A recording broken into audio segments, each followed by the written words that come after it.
तो sir is और senior faculty, और आई थिंक आपने से यूट्यूब चैनल देखा है किसी ने हमारा, राइट? तो सर तो वहाँ आंसर राइटिंग इनिशिएटिव लेते हैं, राइट? और इनफैक्ट एक चीज मैं बताता हूँ, जब ये लेते हैं इनिशिएटिव, पूरा आंसर लिख के बताते हैं, मतलब आपको एक्चुअली कि कैसे लिखा जाता है। तो बहुत कम लोग फैकल्टीज ये करते हैं, ठीक है? तो पहले तो मैं ब्रीफली इस इनिशिएटिव के बारे में बता देता हूँ। You all know about this initiative, प्रयास आंसर राइटिंग? क्या करेंगे, कैसे करेंगे, ठीक है? सबसे पहली चीज है, इसमें फेज 1 जो आपका होता है 60 डेज आंसर राइटिंग रहेगा, GS 1 to 4, ठीक है? आइडिया ये है GS 1 to 4 इसलिए क्योंकि हर एक सब्जेक्ट में थोड़ा थोड़ा डिफरेंस होता है आंसर राइटिंग में, ठीक है? तो स्पेसिफिक अप्रोच आपको आनी चाहिए, और डेली आंसर राइटिंग होगी। तो दूसरी चीज आपकी जो हैबिट है, आदत होती है ना, अगर आप, मैं बता रहा हूँ, मतलब दिस इज अवर गारंटी कि अगर आप 60 दिन रेगुलरली इसको फॉलो कर लोगे, आदत तो गारंटीड बन जाएगी। आपकी हैबिट जो है आंसर राइटिंग लिखने की, डेली आंसर लिखने की बन जाएगी। और लाइव होगा, मतलब आप यहाँ पे आके जो है लाइव उसमें लिखोगे आंसर, ठीक है? 1 घंटे का, 1 डेढ़ घंटे के सेशंस होंगे, लाइव लिखोगे, उसके बाद इमीडिएट डिस्कशन रहेगा, ठीक है? ये सारा आपका फेज 1 में होगा।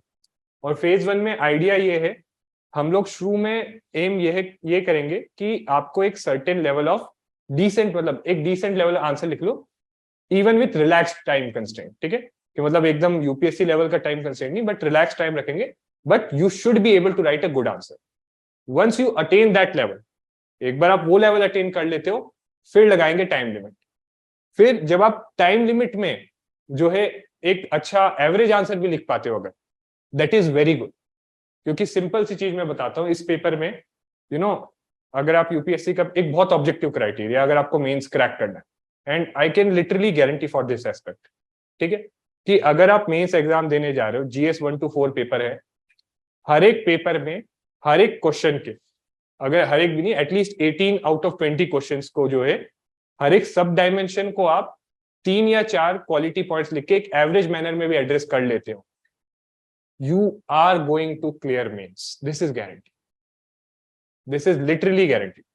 क्योंकि ट्रस्ट मी, यही सबसे बड़ा चैलेंज होता है वहां पे एग्जाम हॉल में ना, बेस्ट आंसर का। जब आप एग्जाम हॉल में बैठते हो, it's not about the best answer, right? It's about कि आपने ओवरऑल एवरेज आपका कितना अच्छा, ठीक है, कि सारे आंसर्स आपने किस तरीके से लिखे, ठीक है? और उसी के लिए फिर हम आते हैं फेज 2 3 पे। फेज 2 एंड 3 में हम लोग क्या करते हैं कि फेज 2 में आपको मिनी टेस्ट देंगे 10 क्वेश्चन के। जब आपने, चलो आपकी आंसर राइटिंग स्किल इतनी हो गई कि एक 10 मार्कर आप 7 से 8 मिनट में लिख लेते हो, ठीक है, चलेगा। 8 मिनट में लिख लेते हो 10 मार्कर, और आपका 10-11 मिनट में लिख लेते हो 15 मार्कर, इट्स ओके, ठीक है? फिर आप उसको अप्लाई करोगे मिनी टेस्ट में 10 क्वेश्चंस में कंटिन्यूअसली। अब वहां पे कुछ apart from answer writing skill, कुछ और स्किल्स आपके काम में आती हैं। जैसे ये आते हैं कि क्वेश्चंस को प्रायोरिटाइज करना, देख के कि या तो सीधा सीधा पढ़ के आंसर करते रहूं, या पहले सारे क्वेश्चंस पढ़ लूं, जो नहीं आते उनको हटा दूं, जो आते उनको हटा दूं, जो नहीं आते उनको कितना टाइम देना है, ठीक है?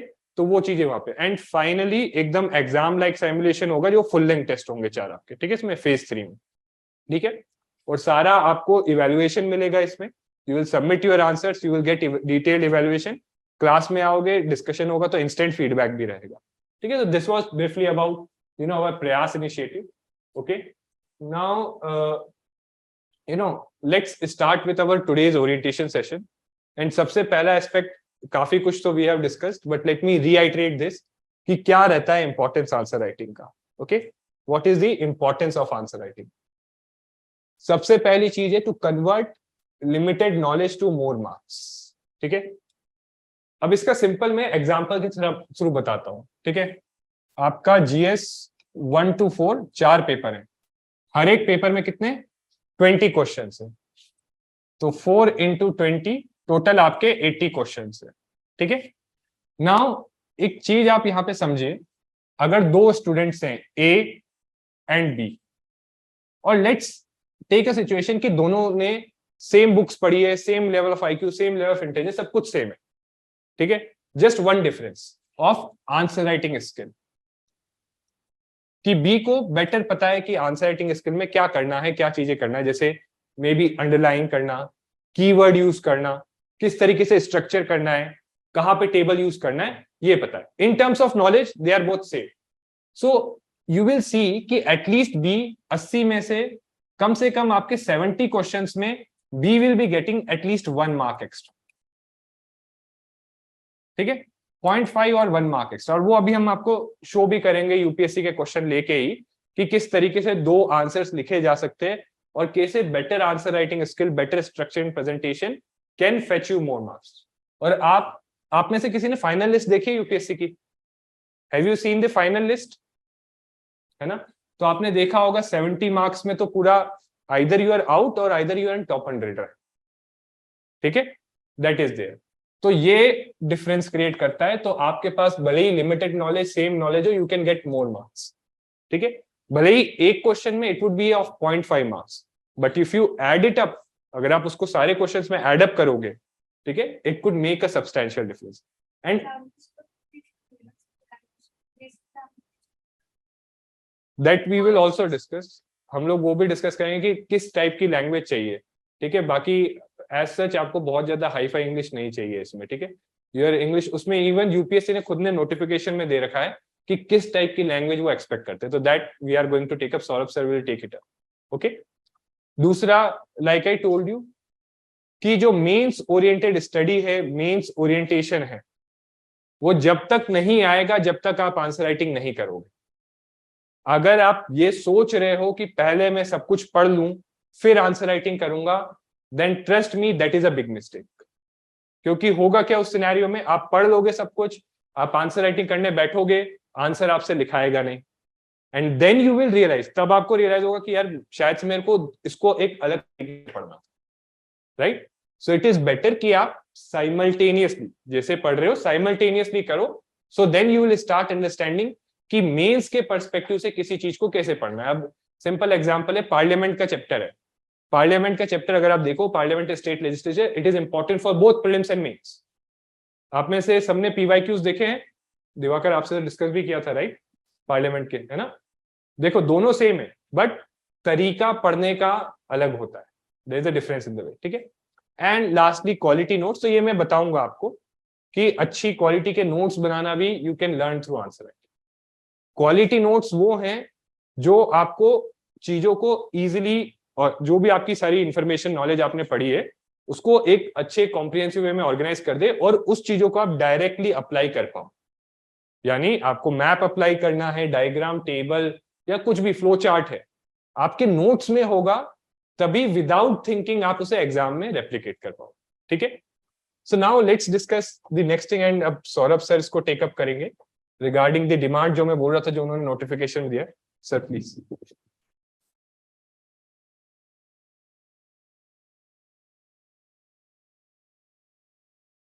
So hello everyone, a very good evening to all of you, and welcome to Prep IAS. Am I audible to everyone? Okay. So answer writing की जब हम लोग बात करते हैं तो माइंड में क्या आता है? हाँ, किस पर्सपेक्टिव से हमें आंसर राइटिंग करनी चाहिए? हाँ, anyone can you tell me, क्या पर्सपेक्टिव होना चाहिए? ऑब्जेक्टिव क्या होना चाहिए? ज्वाइन कर लिए. तो hello Hemnath, yes please tell me. Convey हो जाए. ओके, किसको कन्वे हो जाए?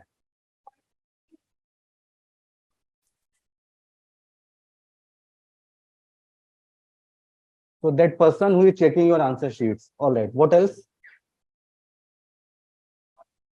Demand of a question. All right. चलो ठीक है, इसी से स्टार्ट करते हैं. तो देखो अल्टीमेटली सर एक इशू आ रहा है, voice is low. Voice is लो.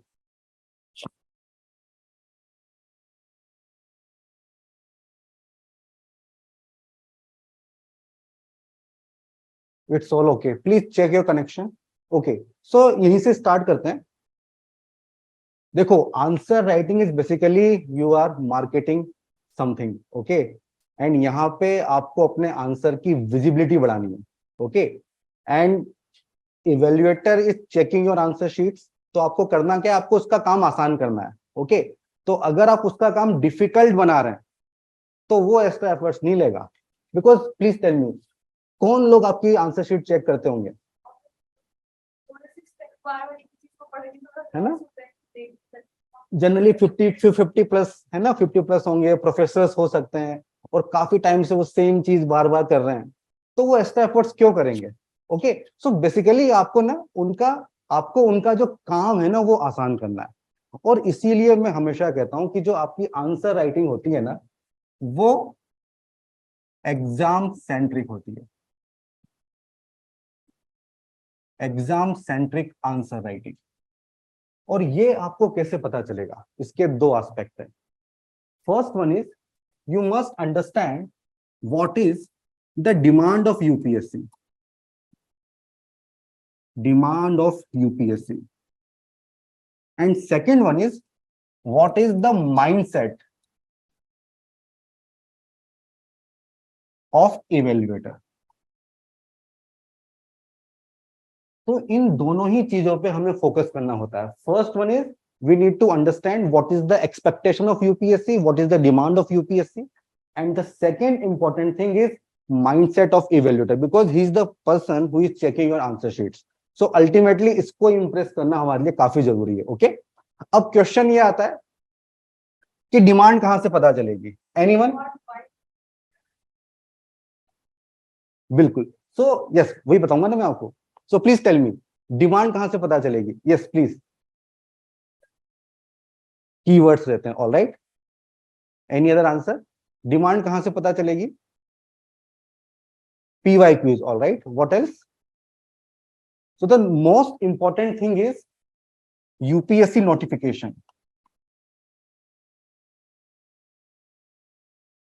तो यहां पे यूपीएससी ने बताया हुआ है कि what is their expectation. Okay, उनको आपके आंसर में क्या चाहिए। ओके, एंड जो सेकंड चीज है, माइंडसेट ऑफ इवेल्युएटर, ये कहां से पता चलता है? एनीवन? माइंडसेट कहां से पता चलेगा? Yes yes, very good. So ये आपको पता चलेगा टॉपर्स की आंसर शीट से। ओके, बिकॉज अल्टीमेटली इन लोगों को मार्क्स मिले हैं। ओके, तो जो हमारी आंसर राइटिंग है वो इन्हीं दो चीजों पे बेस्ड होनी चाहिए। Okay, first one is demand of UPSC, and ये आपको मिलेगी नोटिफिकेशन में। And second one is mindset of the evaluator, और ये हमें पता चलता है टॉपर्स की आंसर शीट से। So it is very very important to analyse toppers answer sheet. Okay, तो सबसे पहले अब हम लोग क्या करते हैं, let's try to understand. Yes, definitely. So इसीलिए आप लोगों ने कोर्स ज्वाइन किया है। So what we are doing, we are analysing lot of answer sheets, and only based on दो sheets we will guide you. Alright, so this is the principle, okay, जिस पे हम लोग वर्क करने वाले हैं। Alright, so let's first try to understand.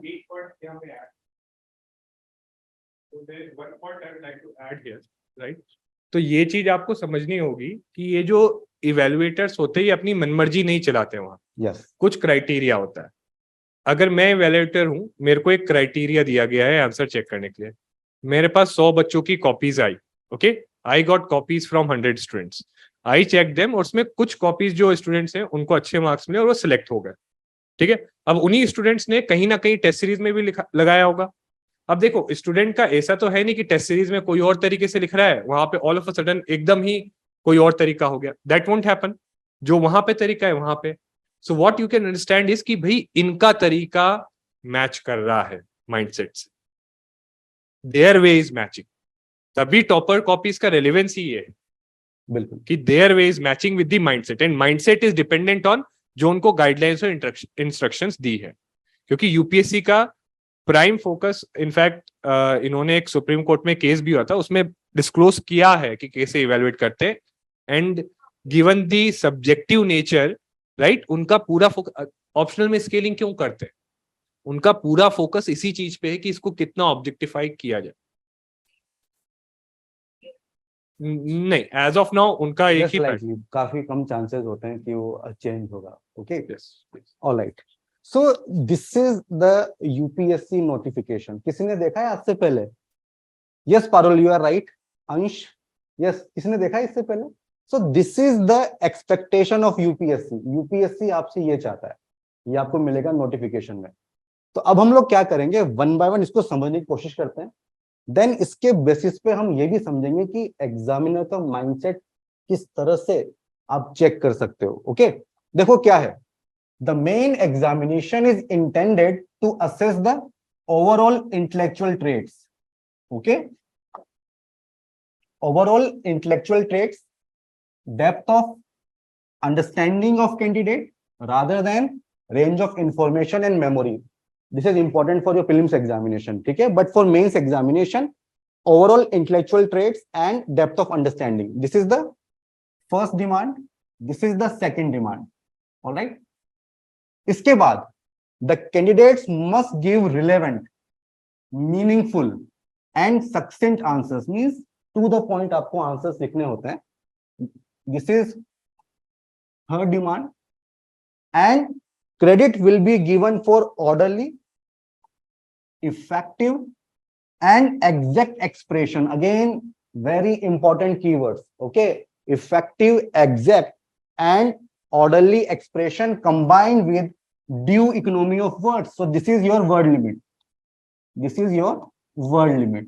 So this is the demand of UPSC examination. ये चीजें आपके आंसर में अगर होगी तो डेफिनेटली आपको मार्क्स मिलेंगे. Okay, now please tell me what is the meaning of this term overall intellectual traits? Yes, please tell me. Anyone? Yes, Karan, Ansh, Parul, anyone? What do you understand by this term intellectual trait? Trait means qualities. So what is intellectual trait? Facts, your thought process. Okay, किस type का thought process होना चाहिए? Can I say this is about analytical skills? है ना? So yes, you can say this is about your analytical skills. Now the question is, इसका मतलब क्या होता है? Analysis का मतलब क्या होता है? देखो, it is very important to understand these terms. Then only you will be able to write very good answers. क्या मतलब होता है analysis का? Anyone? क्या चीज एनालाइज करनी है, किस तरह से करनी है?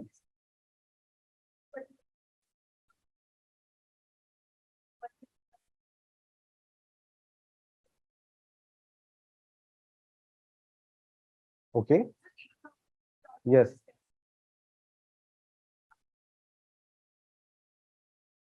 और कुछ? हाँ, pros and cons. All right.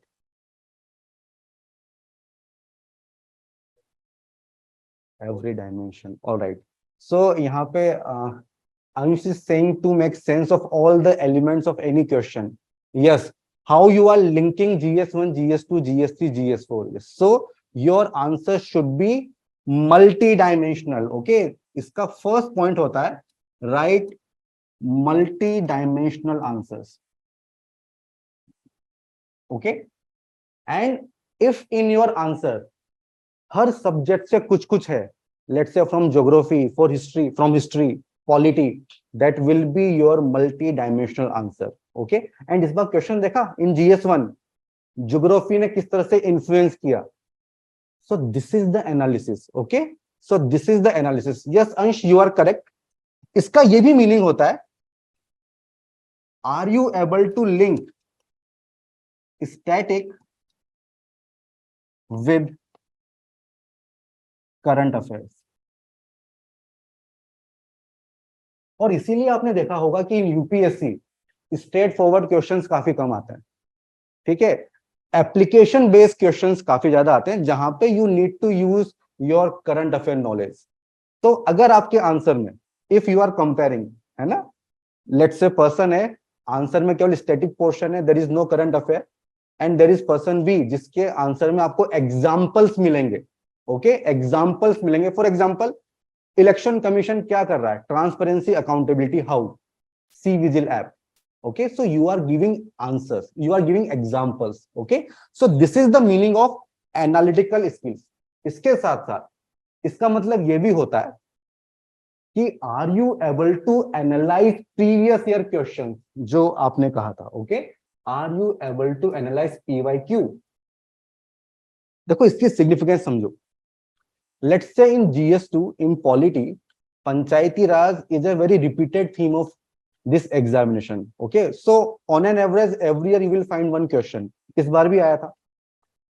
तो जब कोई क्वेश्चन बार बार रिपीट हो रहा है, so what is our responsibility? उसको प्रिपेयर करें एडवांस में. ठीक है, पर ये तो सबको ही पता है. तो कैसे प्रिपेयर करना है? प्रिपेयर इस तरह से करना है कि there should be readymade introduction, there should be readymade conclusion, ठीक है, because in the mains examination you have to write 40 questions back to back, so 40 introduction and 40 conclusion, and let me tell you introduction is the most difficult part, ये आपको पता भी होगा, okay. सो इसका मतलब ये होता है कि क्या आप पहले से ही चीजों को देख पा रहे हैं क्या, ओके। सो अगर कोई थीम है जो बार बार पूछी जा रही है, तो रेडीमेड टेम्पलेट्स आपके पास होने चाहिए, रेडीमेड नोट्स आपके पास होने चाहिए। अच्छा, अगर पीआरआई पे क्वेश्चन आ रहा है बार बार, तो उसको कैसे इंटरेस्टिंग बना सकते हो अपने आंसर को? By giving some case studies. Let's say there is some panchayat in Rajasthan जिसको कोई अवार्ड वगैरह मिला है, तो उसको आप लिख सकते हो ना। So that will enhance the quality of your answer. So this is the analytical skills, तो ये आपके आंसर में होनी चाहिए, okay. And this is depth of understanding. So basically your answer should be multi dimensional. तो जैसे causes of Naxalism पे question आ गया लेट्स से, तो सोशल कॉजेस क्या है, इकोनॉमिक कॉजेस क्या है, एडमिनिस्ट्रेटिव कॉजेस क्या है, पॉलिटिकल कॉजेस क्या है, ये आपको मेंशन करना होगा, okay. So that is depth of understanding, alright. So these are very very important terms, alright. इसके बाद candidate must give relevant, meaningful and succinct answers. तो ये गलती हम काफी लोग करते हैं कि हम एक्सप्लेन बहुत ज्यादा करते हैं इन आंसर्स, ठीक है। Let me give you one example.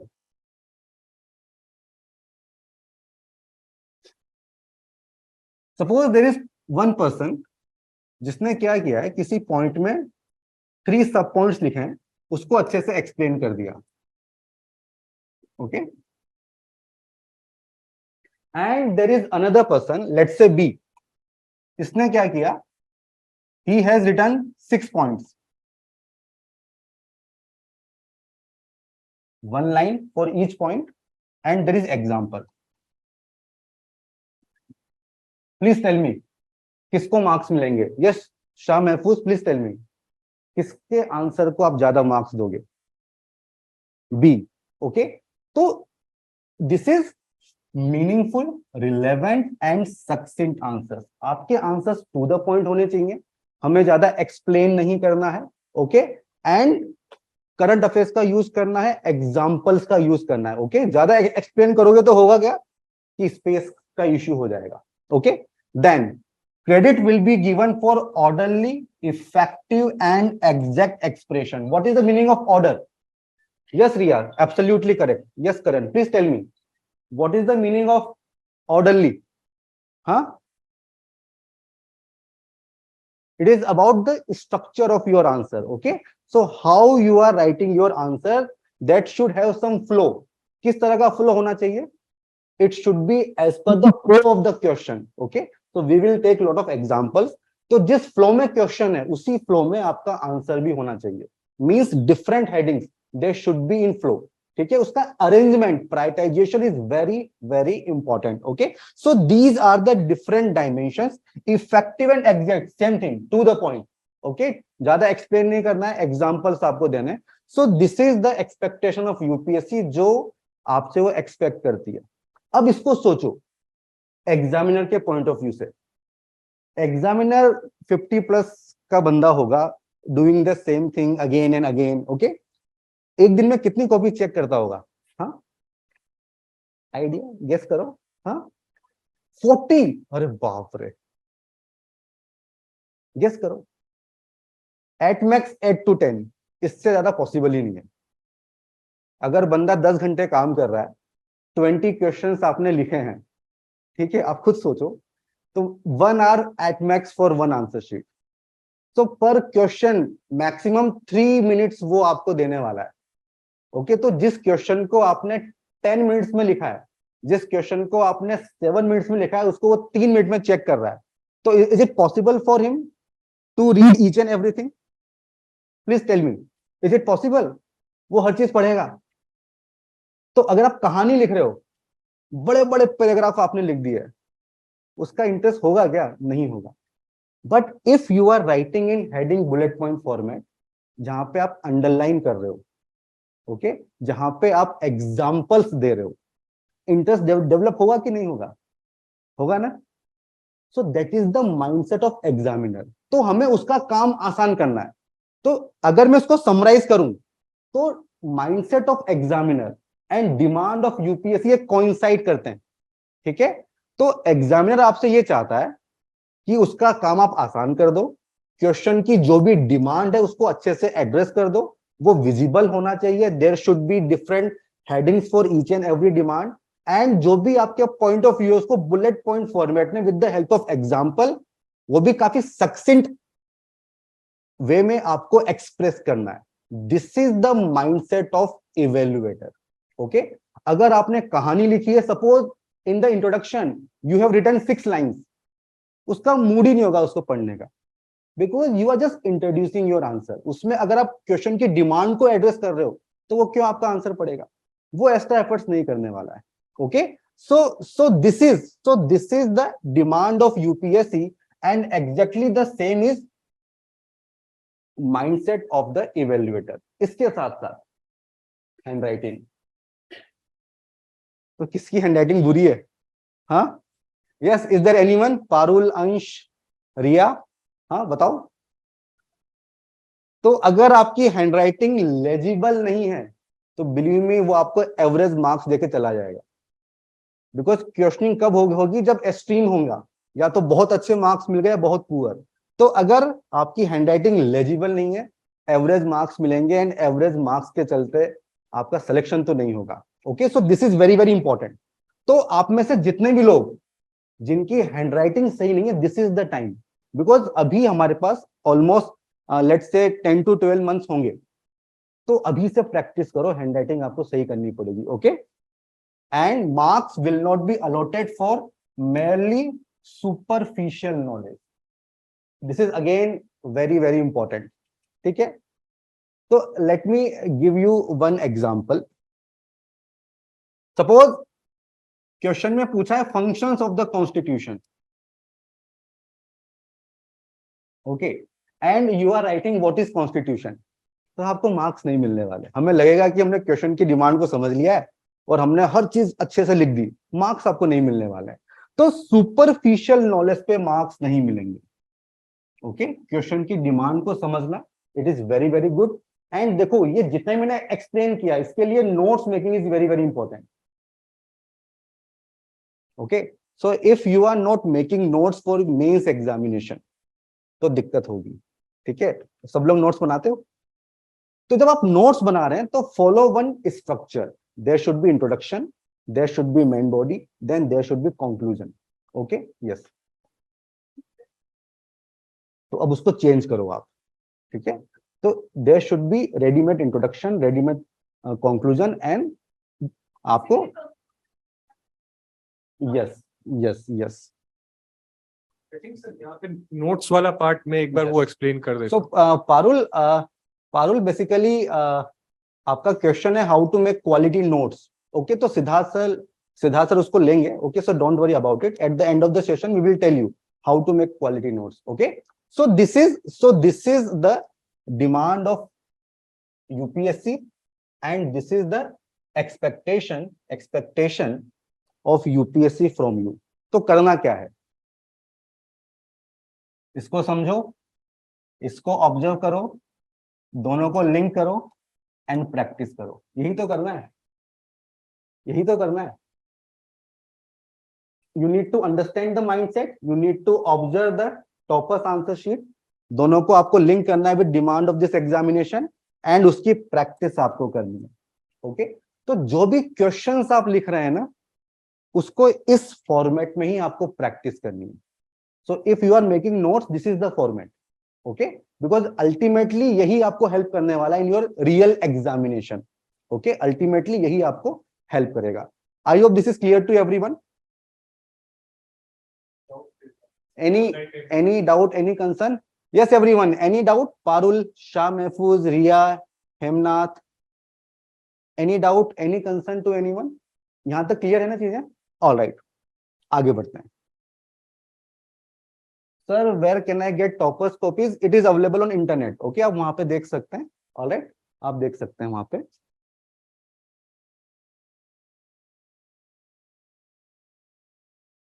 Yes yes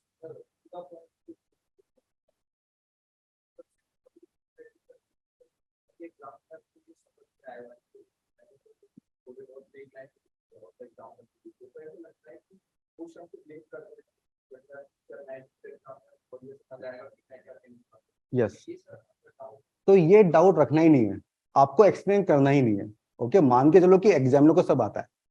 okay, जितना एक्सप्लेन करोगे बेसिकली आप स्पेस कम कर रहे हो खुद के लिए। ओके, तो जब हम लोग आंसर्स लिखते थे तो हम भी सोचते थे कि यार एक्सप्लेन कर दें अच्छे से सारी डायमेंशन, बट उससे होता क्या है, you will write only 3 points, बाकी लोग 6 पॉइंट्स लिख देंगे, उसको ज्यादा मार्क्स मिलेंगे। जितने टिक होंगे ना आपके आंसर में उतने मार्क्स आपको मिलेंगे। ओके, यस, इसीलिए प्रैक्टिस भी करनी है। Absolutely correct. ओके, इसीलिए प्रैक्टिस करनी है। अच्छा, अब बात करते हैं कि एक जो अच्छा आंसर होता है उसके डिफरेंट एलिमेंट्स क्या होते हैं, या यूं कह लो कि अगर एग्जामिनर आपकी आंसर शीट चेक कर रहा है तो क्या डिफरेंट पैरामीटर्स हैं जिसके बेसिस पे वो आपके आंसर्स को इवेल्युएट करता है। So these are the 6 parameters. First is contextual understanding, second one is structure and presentation, third is quality and quantity of your content, fourth one is your language, fifth one is introduction and conclusion, and the last one is word limit and time limit. So if you are able to command on each of this parameter, this is our guarantee, okay, कि आपकी answer writing बाकी से काफी अच्छी हो जाएगी। Okay, अब हम लोग क्या करेंगे, वन बाय वन इसको समझेंगे with the help of examples. Okay, ताकि अच्छे से अंडरस्टैंडिंग हो कि किस तरह से हम इनको अच्छा कर सकते हैं। First one is contextual understanding. कोई बता सकता है इसका मतलब क्या है? Anyone? What do you understand by this term contextual understanding? Question पूछा क्यों गया है? Okay, what else? Present scenario, basically current affair से कोई लिंकेज है क्या, ये कहना चाह रहे हो, है ना? Alright, anything else? Same thing. Okay, so absolutely correct. इसका मतलब ये होता है कि are you able to understand the demand of the question. Okay, क्या क्वेश्चन की डिमांड को समझ पा रहे हो क्या? यस महफूज, एब्सोल्युटली करेक्ट। सो बेसिकली आपको ये देखना है कि क्वेश्चन पूछा क्यों गया है। Okay, suppose question is on inequality, and अगर आपके आंसर में ऑक्सफार्म की रिपोर्ट नहीं है ना तो मजा नहीं आएगा। ओके, बिकॉज वो डेटा तो होना ही चाहिए। ओके, एंड बिकॉज कोई रिपोर्ट आई होगी इसलिए क्वेश्चन पूछा गया है, तो वो जो डिमांड है ना, वो जो करंट अफेयर है वो आपको समझना होगा। ये क्वेश्चन लो, ये क्वेश्चन अभी है दिस 23 मेंस, उसमें पूछा गया था। ओके, तो कॉन्टेक्चुअल अंडरस्टैंडिंग का मतलब एक तो होता है are you able to understand the demand, understand the demand, alright. Second, linkage with current affair. Third, are you able to identify the keyword of the question? And let me tell you, UPSC में questions straight forward नहीं आते हैं, बड़े complex questions आते हैं, है ना? बहुत सारे पार्ट्स उसमें होते हैं। So are you able to find out different parts? This is most important. Different parts of the question. Different parts of the question. अच्छा, अभी वुमेन रिजर्वेशन बिल पास हुआ है ना, हुआ ना? वो कॉन्टेक्स्ट हो सकता है क्या? Please tell me. Yes everyone? Yes Ansh, yes you are correct. हो सकता है ना? यस एवरीवन, हो सकता है। उससे इंट्रोड्यूस कर सकते हो क्या? कर सकते हो ना? तो we are on the same line. Okay, yes. अब मुझे ये बताओ इस क्वेश्चन का कीवर्ड क्या है? Please read this question twice. Yes Anita, please read this question twice and tell me what is the keyword of this question. So you are saying living instrument. All right. Shah Mahfouz is saying constitution. Okay. Yes. Progressive society. All right. Anyone else? हाँ ठीक है, वो हो गया, ठीक है। थोड़ा जोर से बोलो।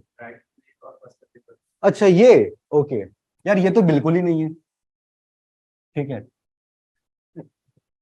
ये तो बाद में है ना। यस, सो कॉन्स्टिट्यूशन क्यों नहीं है? यस, सो बेसिकली कॉन्स्टिट्यूशन को you have to link with this term, okay, constitution as a living document. Yes Hemnath, you are correct, so this is the keyword. अच्छा अब मुझे ये बताओ, इसका स्ट्रक्चर बना सकते हो? Means introduction and different parts. क्या डिफरेंट पार्ट्स होंगे इस क्वेश्चन के? पढ़ो इसको और मुझे बताओ इस क्वेश्चन में पूछा क्या गया है। इसको मैं रब करता हूं।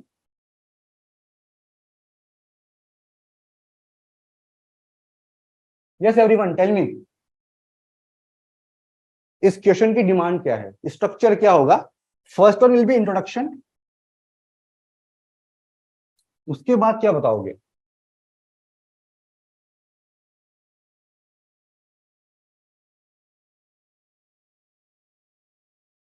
Amended, okay, alright, so basically amendment should be there, है ना? ऑलराइट, यस, कुछ कह रहे हो? Okay,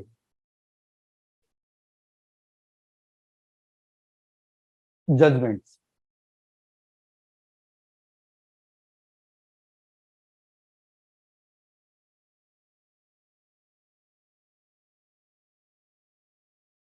rigidity, flexibility, no, this is not the demand of this question. Yes, और कुछ schemes, all right, आप कुछ कर, हाँ, need for amendment. Yes Hemnath, so Hemnath is saying DPSPs, very good, because DPSPs are meant for fundamental principles of governance. Okay, तो देखो question क्या है, Constitution of India is a living instrument with capabilities of enormous dynamism. Means it is dynamic in nature, having elements of life. Okay, it grows with time. It is a constitution made for a progressive society. All right, illustrate means you need to give examples with special reference to the expanding horizons of right to life, personal liberty, article 21। तो सबसे पहले तो आपको introduce करना है, and in the introduction there should be some connection with of constitution with this term living instrument and having capabilities of enormous dynamism. Is this clear? Then it is a constitution made for a progressive society. How? Okay, तो इसमें एक आएगा जो आपने कहा, what are the different amendments. Okay, apart from that you also need to mention directive principles like article 44 uniform civil code, so this is for progressive society. Okay, then specifically this question is about article number 21, so you need to mention judgments of Supreme Court with respect to this article number 21, then you need to conclude। उस पे आएंगे हम लोग, उस पे आएंगे। So this is the structure and this is the flow also। वहां पे क्या था, there should be some order, so you cannot write these judgments here। Okay, so this is the order I was talking about। तो जो आपके answer का flow है ना, वो क्वेश्चन के फ्लो से मैच होना चाहिए। आई hope this is clear. Okay, तो ये हो जाएगा कॉन्टेक्चुअल अंडरस्टैंडिंग। तो हमने क्या किया, हमने क्वेश्चन की डिमांड को समझा, हमने कीवर्ड को समझा, एंड हमने क्वेश्चन को डिफरेंट पार्ट्स में आइडेंटिफाई, डिफरेंट पार्ट्स में ब्रेक कर लिया। Okay, so this is first thing, that is contextual understanding. अब दूसरी चीज आती है structure and presentation. Okay, this is the second thing. इसको देख लेते हैं, इसमें क्या करना है। अच्छा मुझे ये बताओ, if you are writing answers in paragraph format, okay, उसकी विजिबिलिटी ज्यादा होगी या हेडिंग बुलेट पॉइंट फॉर्मेट की, है ना? ये सब तो क्लियर है। यस यस रिया, पॉइंट्स। तो बेसिकली स्ट्रक्चर एंड प्रेजेंटेशन का मतलब क्या होता है? divide the question into number of headings and address each heading into number of points.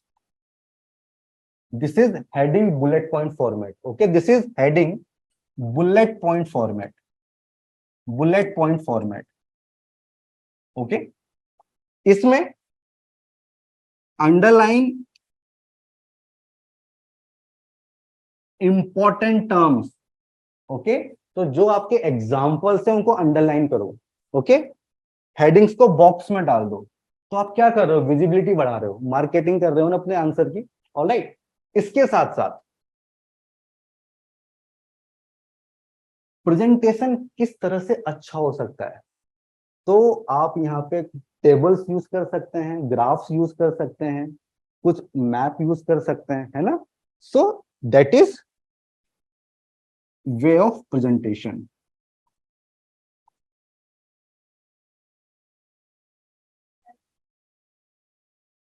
Language पे आएंगे ना, थोड़ा टाइम में आएंगे लैंग्वेज पे. ओके, तो this is the meaning of structure and presentation.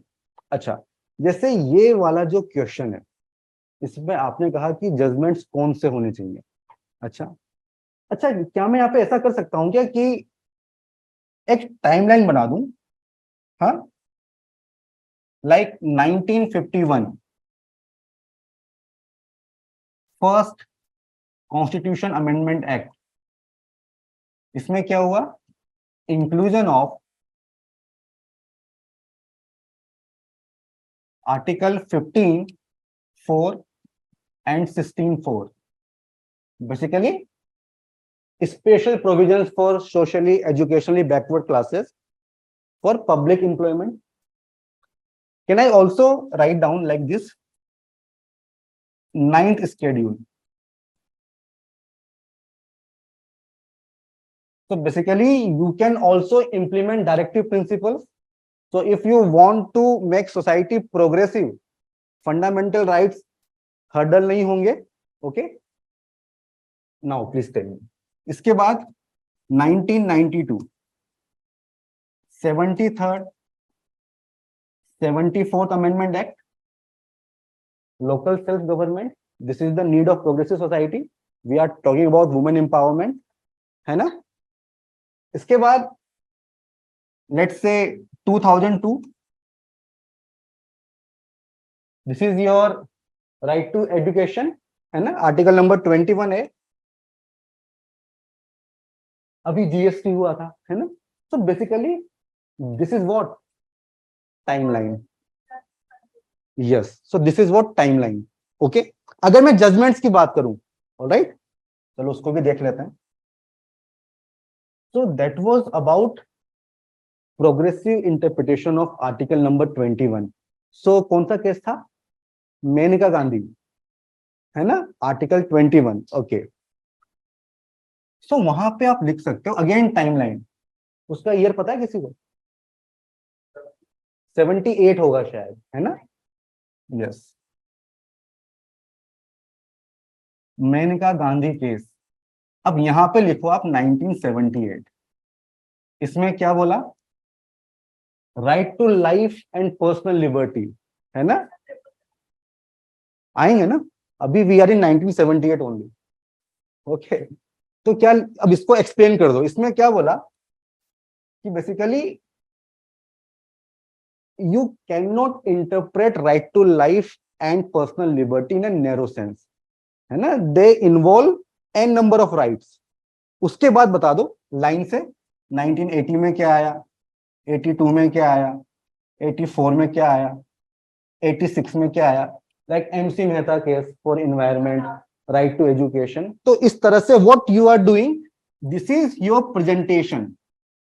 आपने टाइमलाइन को पकड़ा एंड उसके बेसिस पे आपने सारे एग्जांपल्स बता दिया. राइट टू प्राइवेसी बता दिया, है ना, राइट टू लाइवलीहुड बता दिया, राइट टू हेल्थ बता दिया, राइट टू एजुकेशन बता दिया, then your sexual harassment Vishaka guidelines बता दी. तो एक this is the order.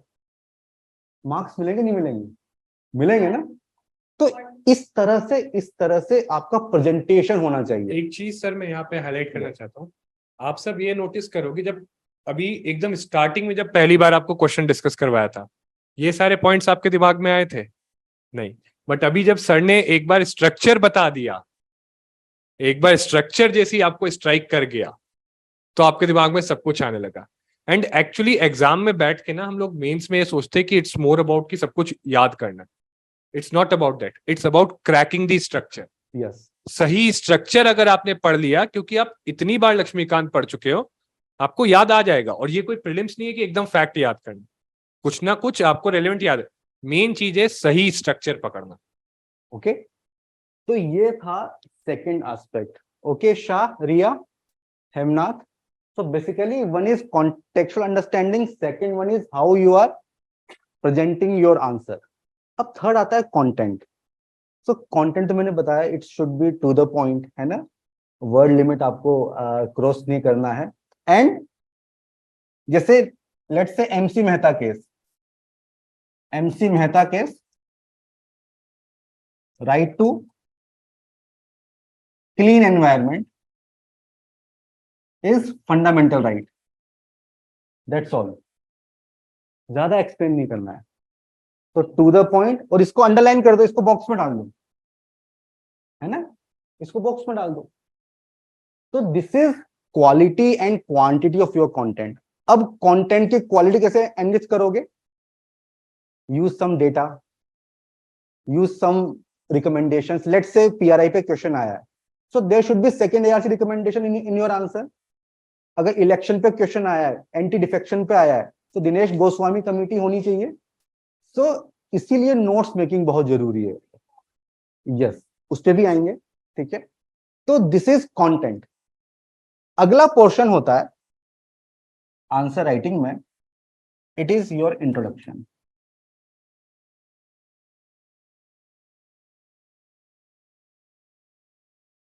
Movie देखिए, कोई देखते ही होंगे, है ना। मूवी देखने कब जाते हो? हाँ, फ्री टाइम में। पर पहले ट्रेलर देखते हो, अच्छा लगता है ना। तो भाई इंट्रोडक्शन क्या है? ट्रेलर ही है। जितना अच्छा होगा ना, एग्जामिनर का इंटरेस्ट उतना ही डेवलप होगा आपके आंसर को पढ़ने में, ठीक है। इतनी सारी आंसर शीट्स हैं यार, हाँ, कैसे डिफरेंस क्रिएट करोगे? So this is your first impression, and this is the most difficult also, because वहां सोचने में नहीं आता है कैसे इंट्रोड्यूस करें, because 40 questions back to back in a day, it is very difficult. इसीलिए हम कहते हैं कि रेडीमेड टेम्पलेट्स होनी चाहिए। So this is the importance of introduction. Similarly movie में क्लाइमेक्स जितना जबरदस्त होगा, उतनी ज्यादा ताली बजती है ना। सो दिस इज योर कंक्लूजन। तो दोनों इंपॉर्टेंट है, okay, introduction as well as conclusion. अच्छा, इस क्वेश्चन में मुझे बताओ कैसे इंट्रोड्यूस करोगे? Yes everyone please participate. Ansh, Riya, Hemnath, बताओ कैसे इंट्रोड्यूस करोगे इस क्वेश्चन को? कौन सा? Okay, alright, number of articles, alright, so ठीक है।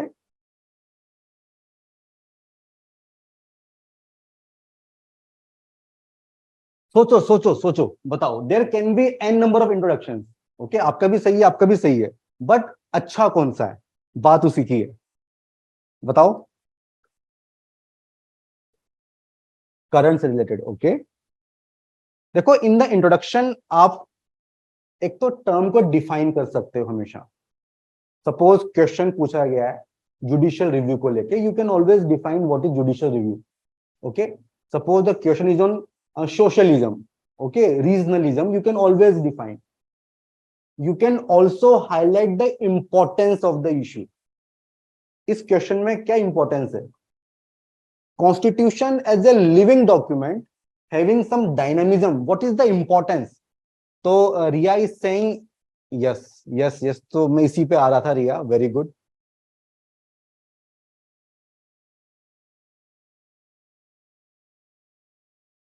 From being a housewife to seat of Rashtrapati Bhavan, क्या लिख रहे हो भाई? Yes please tell me. हाँ, यस। अच्छा मुझे ये बताओ, कि कॉन्स्टिट्यूशन को डायनामिक होना क्यों जरूरी है?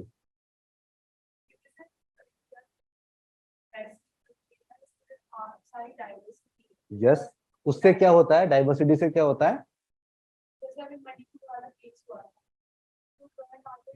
देखो, you should be very careful about choice of words, to the point हमें बात करना है. So you are talking about needs and aspiration of society, है ना? एंड ये जो टर्म है ना, need and society, is this static और dynamic? Dynamic. And constitution is supreme law of the land, so it should cater to the needs and aspirations of society which are evolving in nature, not static. Is this your introduction or not? हो सकता है ना? So this is importance of this term कि why constitution should be a living document. Okay, अच्छा, ये तो एक तरीका हो गया. लिविंग डॉक्यूमेंट किस तरह से हो सकता है? हाँ, एक तो अमेंडमेंट था, और क्या था? Constitution is not mere lawyer's document, it is a vehicle of life. Spirit is always spirit of age. Dr. Ambedkar, yes? हाँ बताओ. So one is 368, okay?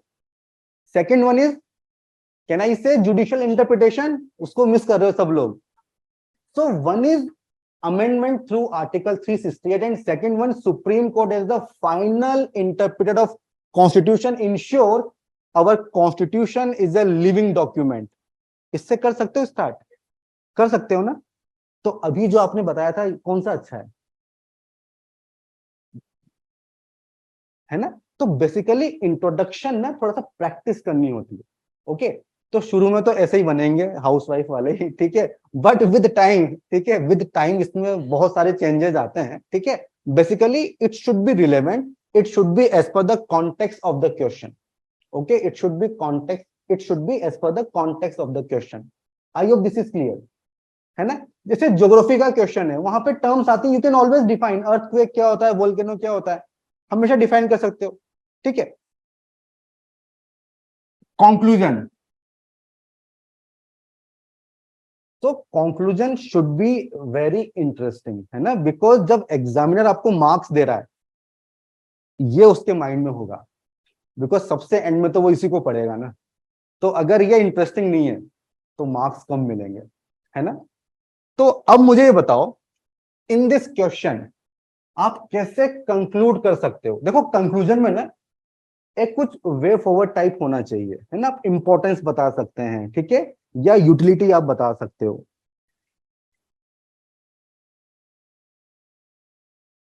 वो इस क्वेश्चन की डिमांड ही नहीं है, इसमें आपसे क्रिटिसिज्म तो पूछा ही नहीं है. नो, कंक्लूजन हमेशा आपका पॉजिटिव नोट पे होना चाहिए, हमेशा. It should be well balanced. Suppose question आ रहा है कि should we move towards presidential form of government, you can not support it. किसी भी सूरत में आप इसको एक्सेप्ट नहीं करोगे, तो आप हमेशा इसको क्रिटिसाइज ही करोगे कि नो, है ना? So please tell me, today the flag of Nari Shakti is flying from पंचायती भवन to Rashtrapati Bhavan. All this became possible because constitution is a living document. अच्छा कंक्लूजन है. सो वेरी गुड अंश. यस, अरे सोचो यार, तुम लोग भी सोच सकते हो, सोचो. आप बताओ, what is your name? Rupesh. उपदेश. बताओ यार, घबराओ मत यार, गलती तो होगा, कुछ भी बताओ. सोचो सोचो. It ensures the paradigm of sabka saath sabka vikas and vision of new India. ये भी अच्छा कंक्लूजन है. देखो, ये भी अच्छा. Very good Samriddhi. अच्छा, मुझे ये बताओ, what is the philosophy of Indian constitution? क्या ऑब्जेक्टिव्स अचीव करना चाहते हैं? प्रियम्बल को याद करो. Liberty, justice, equality, are these static terms और डायनामिक इन नेचर? जस्टिस तो डायनामिक है, इक्वलिटी भी डायनामिक है. उससे कंक्लूड कर पाओगे? बताओ मुझे, हिंट दे रहा हूं. कर सकते हो ना? वो हो सकता है. अभी देखो, दिस इज योर लक्ष्मीकांत, है ना? अब यहाँ पे एक चैप्टर था अमेंडमेंट, कहाँ गया, ये रहा। इसमें नेहरू जी का एक स्टेटमेंट है। Nehru said in the assembly, while we want this constitution to be as solid as permanent as we can make it, but there is no permanence in a constitution. There should be a certain flexibility. If you make any constitution rigid and permanent, you stop the nation's growth. So this is the statement of Jawaharlal Nehru in the assembly. इससे कर सकते हो conclusion. तो basically हम लोग क्या करते हैं, जब आप पढ़ोगे ना अमेंडमेंट वाला चैप्टर, हम इसको छोड़ देंगे, हम इसको पढ़ते ही नहीं है, ये जो भी कुछ लिखा होता है ना लास्ट में। But in most of the chapters you will find statements of different personalities, even in NCERT. Equality की डेफिनेशन क्यों जरूरी है, क्लास 6 एनसीईआरटी लिखा हुआ है साफ साफ। तो करना क्या, उसके नोट्स बना लो ना यार, नोट्स बना लो, उसको यूज करो इन योर आंसर राइटिंग, है ना, कर सकते हो ना, बट हम इसको मिस कर देते हैं। ओके, तो नेहरू वाला स्टेटमेंट तो बहुत जबरदस्त स्टेटमेंट है ना। अब देखो दो चीजें और आती है, one is your time limit and word limit.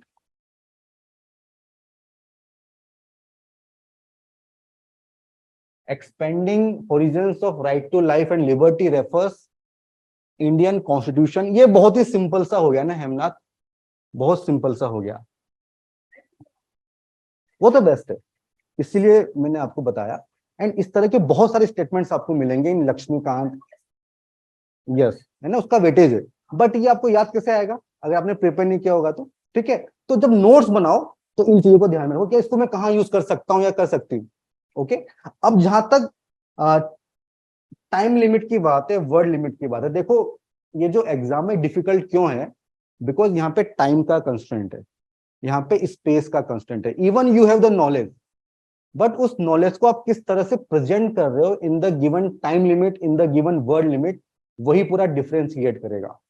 तो यहाँ पे फॉर ए 10 मार्कर आपके पास 7.5 मिनट्स होते हैं एंड 150 वर्ड्स। फॉर 15 मार्कर आपके पास अराउंड 10.5 मिनट्स होंगे and 250 words. In ethics 20 marks की स्टडी आती है, उसके लिए यू हैव 20 मिनट्स। तो ये गोल हमें अचीव करना है, बट ये शुरू में तो होगा नहीं। तो those who are absolute beginner, don't worry about this time limit and this word limit. Okay, इसकी टेंशन मत लो, आपका फोकस होना चाहिए understanding the demand of the question and structure पे, बिकॉज ये तो प्रैक्टिस से आ जाएगा। तो अभी शुरुआत में हम लोग आपको प्रैक्टिस करवाएंगे ना, तो इतना टाइम का रेस्ट्रिक्शन हम लोग नहीं रखने वाले हैं, थोड़ा सा एक्स्ट्रा टाइम आपको देंगे, ठीक है, ताकि वो प्रेशर न बने। पहले थोड़ा सा सीख जाओ कैसे आंसर राइटिंग होती है, देन हम लोग टाइमर लगा के आपकी प्रैक्टिस करवा देंगे। ओके, तो ये चीजें हमें अल्टीमेटली अचीव करनी है and it will be only through practice, ठीक है, केवल उसके थ्रू ही हम इसको अचीव कर सकते हैं। So any doubt, any concern, कोई डाउट, कोई कंसर्न, कुछ सीखने को मिला, कुछ समझ में आया? हाँ हाँ, तो हम लोग लिखाएंगे ना, तो इसीलिए 3 questions per day you have to write. Weekends पे 7 questions, then 10 questions, then 20 questions. तो यार देखो ताली दोनों हाथों से बजती है। देखो anyone can crack this examination provided he is serious and guided well. हम लोग अच्छे से गाइड करेंगे, लेकिन सीरियस तो आपको होना ही पड़ेगा। Okay, so if you are consistent with your efforts, if you are practicing regularly, no one can stop you, it is just a matter of time। इस साल या अगले साल निकल जाओगे। okay, so this is all basic things about answer writing. अच्छा, एक चीज छूटी है, डायरेक्टिव वर्ड्स। ओके, एग्जामिन का मतलब क्या होता है, so don't worry, through example in practice session हर चीज के बारे में हम लोग आपको बता देंगे। Okay, clear everyone? So any doubt? So thus it can be seen through the aforementioned points the गया. अच्छा, अब और एग्जांपल्स लेते हैं. सिद्धार्थ सर, आप लोगे इसको? चलिए, तो आई थिंक सर ने बड़ी धमाकेदार मूवी दिखा दी आंसर राइटिंग पे, है ना? नाउ इसका आइडिया यही है कि जो भी चीजें आपने अभी सीखी है, let's try to apply it briefly. ठीक है, 10-15 मिनट में उसको अप्लाई करते, बिकॉज देखो वही चीज जो ये बोल रहे थे कि बताना एक चीज हो गई, मेन चीज ये है कि आप लोगों को अप्लाई करना. ठीक है, हम लोग तो एग्जाम देते नहीं, फिर भी हम लोग डेली बैठ के पढ़ते हैं, आंसर राइटिंग करते हैं, हम लोग खुद भी करते हैं. ठीक है, हम तो एग्जाम देते हैं, तो हमसे ज्यादा आपको करनी होगी. ठीक है, तो ये क्वेश्चन आपके सामने है. ठीक है, ये आपका जीएस पेपर 1 का क्वेश्चन है. ओके, सबसे पहली चीज जो आपको इसको करनी है, और आप लोग सब ऑनलाइन भी जो हैं, tell me what is the demand of the question. दो चीजें मुझे बताओ कि फर्स्ट डिमांड क्या है इस क्वेश्चन की. ठीक है, और दूसरा इसके की टर्म्स क्या है इस क्वेश्चन के, मतलब इस क्वेश्चन में किन चीजों को आप हाईलाइट करते हैं, फर्स्ट थिंग. और यहां पे तो चलो आपको टाइम दे रहा हूं, वहां पे जब आपको ये मिलेगा, ये 10 मार्क का है, 7 मिनट मिलेगा, ये सब काम करने के लिए आपके पास 1 मिनट से ज्यादा नहीं होगा. ठीक है, क्या चीज है डिमांड? रोल किस चीज का? ठीक है, तो कैसे ज्योग्राफिकल फैक्टर्स ने इन्फ्लुएंस किया. गुड. की टर्म्स क्या हो गए इसमें? दो की टर्म्स हो गए. ठीक है, अब इससे हम क्या समझते हैं? इससे हम ये समझते हैं कि ये क्वेश्चन है 10 मार्क्स का, 150 वर्ड्स का, तो हमें अपने आप को लिमिट करना है ज्योग्राफिकल फैक्टर्स पे और एंशिएंट में भी आता है, इसके बियॉन्ड नहीं जाना. ठीक है, अब आप ये दो चीजें समझ गए, अब आप इसका स्ट्रक्चर बनाइए.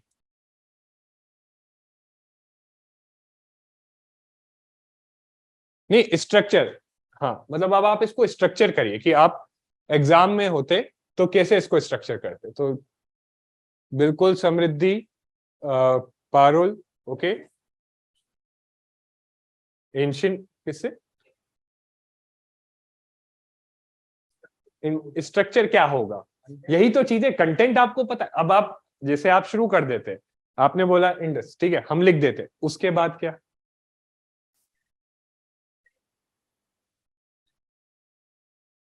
कोई नहीं, आप लोग ना लीजिए, 2 से 3 मिनट लीजिए.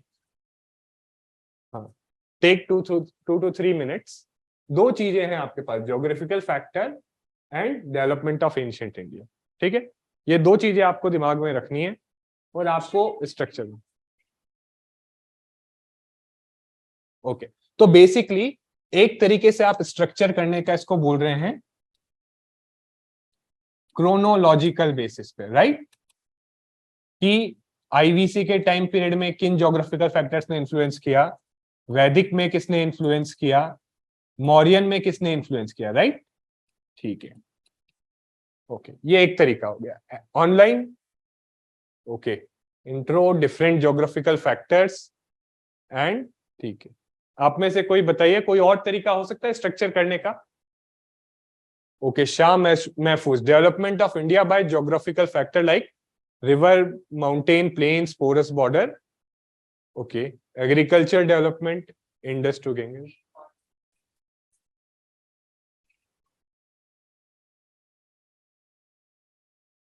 बिल्कुल वो सब आएगा, बट वो शायद से आप इस स्ट्रक्चर में नहीं ला पाओगे. ठीक है, तो दूसरा स्ट्रक्चर शाह महफूज ने जो हाईलाइट किया है, एंड आई थिंक अब मैं इसके बाद आप लोगों से पूछूंगा, is based on geographical factors. यानी आप ज्योग्राफिकल फैक्टर लो, रिवर, उसका क्या इन्फ्लुएंस हुआ, ठीक है, उसने एंशिएंट इंडिया पे क्या इंपैक्ट किया. आप माउंटेन लो, उसका क्या इंपैक्ट हुआ. आप जो आपका प्लेट्यू रीजन है, वेस्टर्न घाट से साउदर्न प्लेट्यू है, उसका क्या इंपैक्ट हुआ. फिर आपका जो मॉनसून है वो लो, उसका क्या इंपैक्ट हुआ.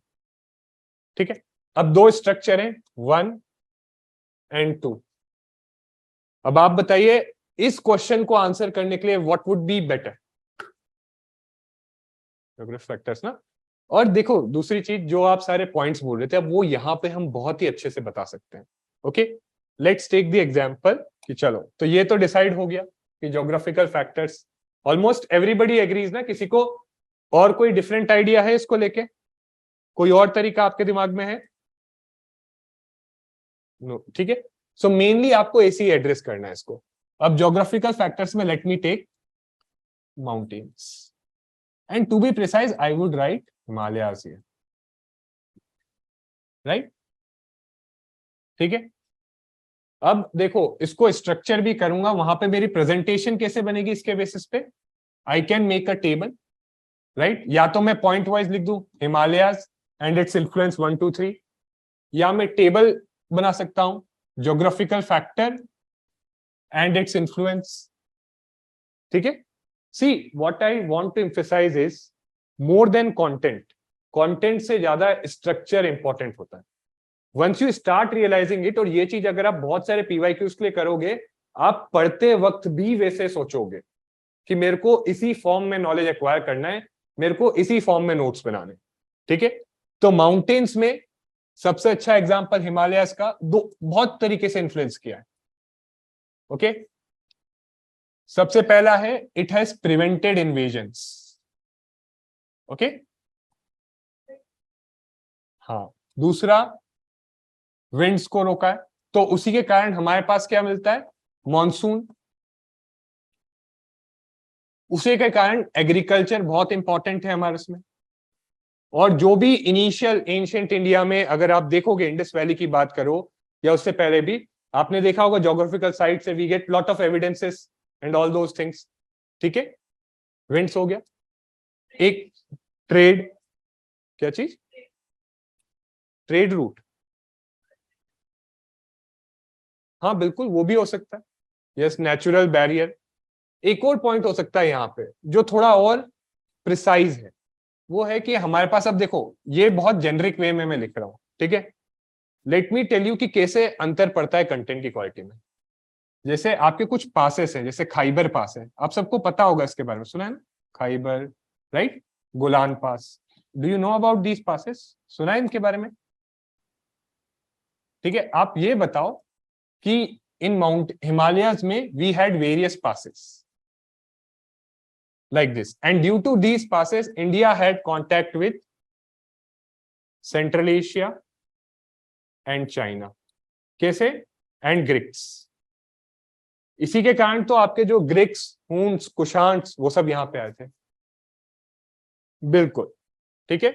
I hope you get my point. Now यहां पे एक चीज मैं एम्फेसाइज करना चाहता हूं, ये आप लिख रहे हो जेनरिक, ठीक है, ये आप लिख रहे हो प्रिसाइज,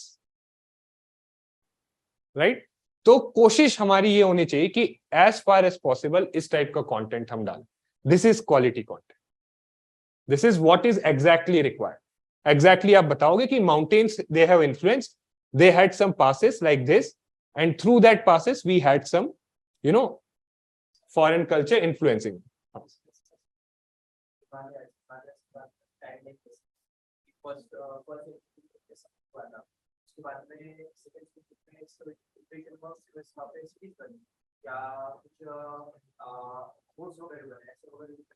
अच्छा, आप बोल रहे हो कि हर एक ज्योग्राफिकल फैक्टर ले लें और फिर उसका टाइमलाइन बना लें, ठीक है।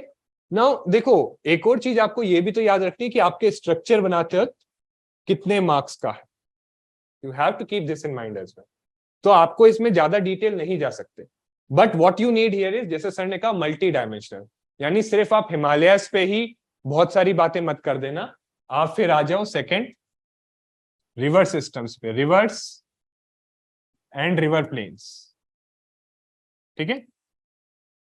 और यहां पे फिर आप बता सकते हो that rivers and river plains provide you fertile land due to which many major civilizations, Indus valley civilization, आपकी मौर्यन सिविलाइजेशन हो गई, सारी वहां पे आई है, नेविगेशन प्रोवाइड करती है। फिर तीसरा, आप साउदर्न में प्लेट्यू रीजन में चलो। देखो आइडिया ये नहीं है कि आप बस हिमालयास ले लो, 10 मार्कर है तो 10 मार्कर में से आपने 60 मार्क्स का कंटेंट हिमालयास पे बताया, इसका एक एक पॉइंट बता दिया, 4 पॉइंट इस पे बताया, इसका एक एक, that would be imbalanced answer, ठीक है। आप प्लेट्यू में बताओ वेस्टर्न घाट के बारे में, क्या बताओगे वेस्टर्न घाट के बारे में? नहीं, cave architecture, Ajanta Ellora western Ghat में ही तो बने हैं, right? So even your see, और देखो मल्टी डायमेंशनल क्या, हम सिर्फ ये नहीं बता रहे कि पॉलिटिकली इन्फ्लुएंस हुआ है, ठीक है, कल्चरली इन्फ्लुएंस है, आर्किटेक्चरली भी ज्योग्राफी इन्फ्लुएंस करता है, that is multi dimensional, right? देखो ये चीजें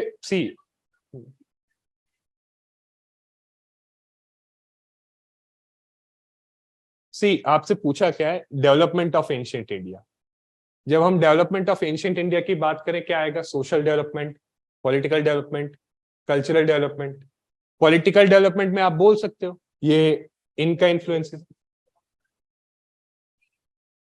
रॉक कट आर्किटेक्चर आपका वेस्टर्न, अच्छा दूसरा आर्किटेक्चर का एग्जांपल देता हूं। आप सबने टेंपल आर्किटेक्चर के बारे में पढ़ा है? Have you all read about temple architecture? Now जो आपका द्रविडियन टेंपल आर्किटेक्चर है, there is one unique feature there, tanks. ये द्रविडियन में ही क्यों है और जो है आपके नगारा आर्किटेक्चर में क्यों नहीं?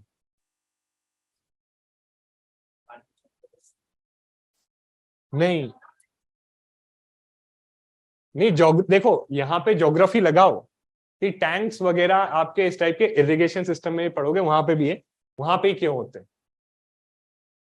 वहां का जो बेडरॉक है हार्ड बेडरॉक। अब देखो यहाँ पे जो भी चीजें मैंने बताई हैं, it's not like something additional content कोई बहुत ज्यादा, आप सबको ज्यादातर पॉइंट्स पता होंगे, राइट? ओके, राइट, मतलब कुछ यहाँ पे ऐसा एडिशनल कंटेंट नहीं, it's more about cracking the structure of the question. एक बार आपने क्वेश्चन को पढ़ के समझ लिया, you understood the demand, and उस डिमांड को एड्रेस करने के लिए किस तरीके से मुझे प्रेजेंट करना है वो आप समझ गए, तो सारी चीजें वन बाय वन जो है आपकी आती जाएगी। कॉइन्स, इनफैक्ट आप यहाँ पे एक और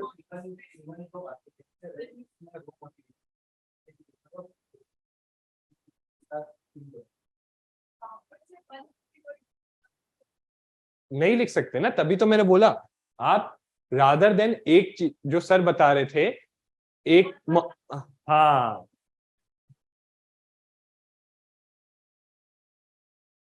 ठीक है, जैसे बहुत points, now once you crack the structure, ये बहुत सारे क्वेश्चन में आपके साथ होगा कि आपके पास बहुत सारे पॉइंट्स होंगे। तो लाइक सर वाज टेलिंग कि आप अगर मान लो चलो आप टेबल नहीं बनाते, आप ऐसे लिख रहे हो सब हेडिंग में कि माउंटेन्स, ठीक है, माउंटेन्स पे 3 पॉइंट लिख दीजिए, रिवर एंड रिवर प्लेन्स इस पे 3 पॉइंट लिख दीजिए, ठीक है, यहां पे आपका जो है पेनिनसुलर इंडिया या प्लेट्यू रीजन, इस पे 3 पॉइंट लिख दीजिए, राइट? एंड फर्दर, अब इसमें ये तो बात हो गई स्ट्रक्चरिंग की, let's talk a bit about presentation. इसमें इंट्रोडक्शन वगैरह की मैं बात नहीं कर रहा क्योंकि that is fairly straight forward and simple. Presentation में एक चीज तो मैं आपको बता ही चुका हूं, टेबल, दूसरा होगा map, right? Shouldn't you use a map here? Shouldn't you briefly? बिल्कुल, ठीक है। एंड इनफैक्ट आप कोस्टल एरियाज भी एक ब्रीफली मेंशन कर सकते हो कि कोस्टल एरिया से ट्रेड हुआ, राइट? इंडो रोमन ट्रेड जो चल रहा था, so all those things you can mention here, ठीक है।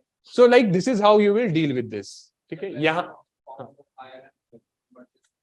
बिल्कुल बहुत अच्छा पॉइंट है। देखो एक ये पॉइंट मैं बताने में वाला था, इंडिया में ना एंशिएंट टाइम्स में 2 बार अर्बनाइजेशन हुआ है, ठीक है। फर्स्ट टाइम इंडस वैली और सेकेंड टाइम आपका मगध रीजन जो था। अब यहाँ पे बहुत मतलब, अब ये देखो पढ़ने का तरीका है, वंस यू स्टार्ट, जब आप ऐसे क्वेश्चंस प्रैक्टिस करोगे, ऐसे सोचने लगोगे, तो पढ़ते वक्त भी यही चीजों पे फोकस करोगे। जब शुरुआत में इंडस वैली में हुआ और जो आपका दूसरा मिडिल गंगा प्लेन है, वहां अर्बनाइजेशन क्यों नहीं हुआ? क्योंकि वहां पे ज्यादा रेनफॉल होती थी, वहां पे ट्रीज वगैरह आपके ज्यादा थे, और जब तक आयरन नहीं आया तब तक वो ट्रीज को नहीं कट किया जा सकता था। This is a very good example. और as so that's why first urbanization initially, if we talk about development of ancient India, came with Indus Valley, जहां प्लेन रीजन था, पूरा इट वॉज वेरी इजिली, वहां पे settlement करना बहुत आसान था, ठीक है। And later on after decline of Harappan civilization once iron was discovered, और उसके बाद जब मिडिल गैंगेटिक प्लेन में आप जो है ट्रीज क्लियर करने लग गए, तो वहां महाजनपदास और फॉलोड बाय मौर्यन एम्पायर। बिल्कुल बिल्कुल, अब वही है, देखो वंस यू अंडरस्टैंड कि किस तरीके से स्ट्रक्चर करना है, कैसे मेरे को अपने पॉइंट को प्रेजेंट, बहुत सारे, बट वहां पे फिर अब आपको ये देखना है कि मेरे को नॉर्थ में ही नहीं रिस्ट्रिक्ट हो जाना है ना, आपको नॉर्थ में, ऐसे ही एग्जांपल जो है Rajasthan, now it is a desert area, यहां पे जब तक इरिगेशन नहीं आया था 8th सेंचुरी एडी, तब तक जो है बड़े बड़े सेटलमेंट नहीं आए थे, right, till the time irrigation didn't come. In fact आप देखोगे जब आईवीसी था, ये वेल एडवांस्ड अर्बनाइज था, बट साथ में बहुत सारे चैल्कोलिथिक कल्चर्स भी थे, राइट, ये नहीं थे, क्यों नहीं थे, because of the geographical factors. तो इस तरीके से आपके ऊपर है, अब चाहे तो बिल्कुल बिल्कुल। तो आई थिंक ये है, लास्टली एक नोट्स मेकिंग वाला पॉइंट आप बता रहे थे, तो let me just take it up as well quickly, ठीक है। बाकी किसी को कोई डाउट, एनीवन ऑनलाइन, और आप में से यहाँ पे किसी को डाउट तो प्लीज आस्क, ठीक है। ये वाला क्वेश्चन है, ठीक है, ये इस बार आया था जीएस पेपर 3 में, and I think by now आप लोग समझ तो गए होंगे ना कि कैसे अगर हम and Saurabh sir was also telling you ना कि जब तक आप क्वेश्चंस करना शुरू नहीं करोगे तब तक आपका वो मेंस ओरिएंटेशन नहीं बनेगा, करोगे तो ही बनेगा, ओके। तो ये जैसे क्वेश्चन है, faster economic growth requires increased share of manufacturing sector, okay, in GDP, right, particularly of MSMEs. Comment. The present policies of the government in this regard. Simple है, MSMEs को लेके आपको डेफिनेशन पता होना चाहिए।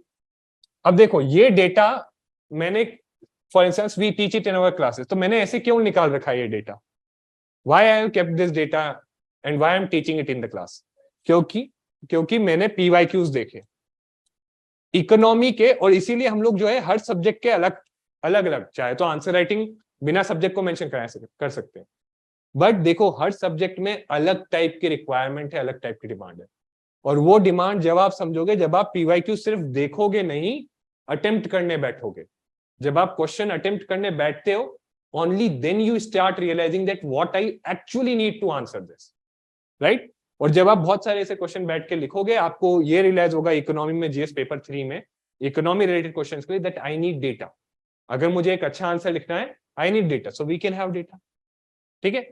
बाकी दूसरा, जीएस पेपर 3 में फेयरली स्ट्रेट फॉरवर्ड क्वेश्चंस आते हैं, राइट।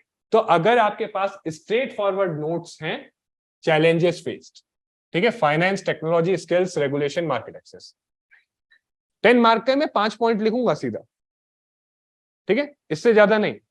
ये भी इलैबोरेशन आप मतलब समझाने के लिए है, बट मेनली मैं ये 5 चीजें याद रखूंगा, राइट। देन गवर्नमेंट मेजर्स, ठीक है। तो ये ऐसा नहीं है कि क्वेश्चन आने के बाद में बता रहा हूं, ये क्वेश्चन आने के पहले मैंने क्लास में कवर करवाया हुआ, ठीक है। सो बट ये चीज मेरे को कैसे समझ में आई कि ऐसे नोट्स बनाने हैं, इस तरीके से पढ़ाना है, by going through PYQs, okay. बिल्कुल हेमंत, सो एक क्वेश्चन है कि should we need to mention the source of data, yes you should, ideally you should, ठीक है। और कोशिश ये करो, एक और चीज आप रियलाइज करोगे कि डेटा पिकअप करो तो गवर्नमेंट सोर्सेस से पिकअप करो, जैसे national family health survey 5 rather than global hunger index. अब ये मैं क्यों बोल रहा हूं, why I am saying this, कि भाई अगर आपके पास मैल न्यूट्रिशन के ऊपर data national family health survey 5 का है और ग्लोबल हंगर इंडेक्स का है, दोनों का है, तो मैंने क्यों बोला कि आप नेशनल फैमिली हेल्थ सर्वे 5 का डेटा डालना, ग्लोबल हंगर इंडेक्स का नहीं। ये गवर्नमेंट ऑफ इंडिया का है, government of, who can dispute, they can not dispute जो गवर्नमेंट ऑफ इंडिया ने डेटा दी, इस पे तो फिर भी डिस्प्यूट किया गया है, government itself has disputed it, right. So but that is other matter कि वो पॉलिटिकल एजेंडा है, बट टू बी वेरी कि कोई आपकी बात को जो भी आप पेपर में लिख रहे हो, nobody should be able to dispute it, so give the government data. ठीक है, so I think with this मतलब most of the चीजें तो बता ही दी है. Way ahead UK Sinha committee. ठीक है, तो मतलब आइडिया ये नहीं है दिखाने का कि मतलब इस तरीके से, बस ये है कि अगर आप प्रैक्टिस करोगे, मेंस ओरिएंटेशन लोगे, उस हिसाब से पढ़ के नोट्स बनाओगे, आपके लिए एग्जाम रिलेटिवली इजी होना है. एंड ट्रस्ट मी, आप चाहे तो अपने सर्कल में पूछना, 95% of people are not writing answers right now regularly. सबको पता है आंसर राइटिंग करनी, बट नहीं कर रहे, रेगुलरली नहीं कर रहे. अगर कर रहे हैं तो अच्छे से नहीं कर रहे, बस एक उनके लिए टास्क है कि मेरे को आंसर लिख के खत्म कर देना. इट्स नॉट कि सिर्फ आंसर लिख के खत्म कर देना, actually the purpose is to learn from it, समझना है और इंप्रूव करना, right? That is sir. For see online आप लोग जो है चाहे तो वाइट A4 शीट्स पे सबमिट कर सकते हैं, सो नो नीड. बाकी आप वो जो है इवैल्यूएशन शीट है वो आप अटैच कर सकते हो. हाँ, प्रिंट आउट लेने की जरूरत नहीं है. इवैल्यूएशन शीट आप जो है PDF में अटैच कर सकते हो. There are online various software. ठीक है, बहुत सारे सॉफ्टवेयर हैं. A4 शीट पे लिख दो और इवैल्यूएशन शीट अटैच कर दो, बट कोशिश करो UPSC फॉर्मेट शीट में विथ मार्जिन आप आंसर्स लिखो. Okay, that is it. ठीक है, I think that is all. अब कोई भी डाउट है तो please ask. So any doubts please ask. कोई भी चीज आपको समझ में नहीं आई या anything about this initiative also further you want to know. क्या चीज? सी जहां चाहे वहां राह है ना. देखो पॉसिबल है, ठीक है, इट डिपेंड्स. आप मतलब अपने हिसाब से देखो, टाइम टेबल और टाइम मैनेजमेंट के हिसाब से. शेड्यूल आई थिंक पोर्टल पे अपलोडेड है. ठीक है, आंसर राइटिंग वाले उसमें आपके पास पोर्टल में शायद से एक्सेस नहीं होगा, है ना, तो एक बार आपको शेयर कर देंगे. ठीक है, वीक एडवांस में ही शेड्यूल शेयर कर देते हैं हम लोग. 1 वीक एडवांस आपको पता होता है, मतलब टॉपिक लेवल पे पता होता है कि ये टॉपिक पढ़ना है, उसका रेफरेंस भी बता देते हैं कहां से पढ़ना है, और उसी पे क्वेश्चन होता है. ठीक है, यस हेमंत, क्वेश्चंस आपको एडवांस में एज आई टोल्ड आप एक बार पोर्टल चेक करिए. हर वीक का एडवांस शेड्यूल होता है, क्या क्वेश्चन होने वाले, कौन से दिन, कौन सा टॉपिक है, कहां से पढ़ना है, वो पता रहता है. तो हेमंत आपको जो टॉपिक्स हैं एडवांस में पता रहेंगे. Questions when you come in the class, so that जो आप पढ़ के आओ उस पे क्वेश्चन का आंसर लिखो. नहीं तो अदरवाइज वो तो वही हो गया कि आप, नहीं तो आपने देखा होगा टेस्ट सीरीज में लोग करते हैं, घर पे बैठे किताब खोल ली. एंड एक्चुअली चैलेंज यही है कि आपको जो रियल एग्जाम सिचुएशन में परफॉर्म करना. ठीक है, okay then let's conclude. I think थोड़ा सा लंबाई कीजिए आज का सेशन.